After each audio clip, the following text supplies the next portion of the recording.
How do you like to balance out your ambitions for new projects? Do you always have a set agenda in mind? Interesting question. I think because I'm a label owner and also a kind of long range planner and thinker, that I do have an agenda when I have a new project. Even if it's loose, I definitely have an agenda still that helps to set the tone for the whole thing, I guess, like the whole project, the vision for it.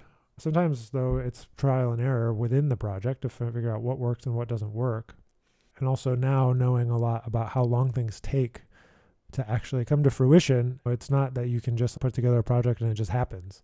You have to have people to help you. You have to have records. You have to have recordings and videos, and you have to then pitch, and you have to know how long it takes for things to be booked. Like right now, I'm working with my agent, and we're working on booking festivals for summer 2025 and fall of 2025, and it's November. So stuff takes a year or more.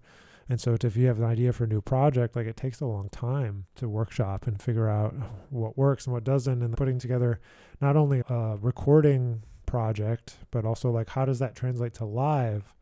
Like how does it become a live experience? Someone who I think has done a great job with that I work with often is Anat Cohen with the Tentet.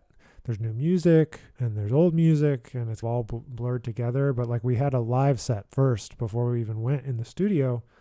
And I think that's something that changed the way that I think about organizing projects, like really putting thought into here's an ensemble. It has a certain sound and vibe, but then it also has to have function as like a recorded project and a live project. So like how does that stay the same? How does that stay different?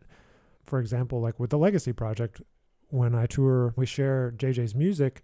Like on a recording where there's 40 minutes, because it's an LP, like you have 42 minutes, you try to squeeze a bunch of JJ tunes into 42 minutes. But when you have a 90-minute concert, are you going to play 90 minutes of only JJ Johnson? No, we're going to share all kinds of different things that kind of relate to help tell a story on your gigs as well.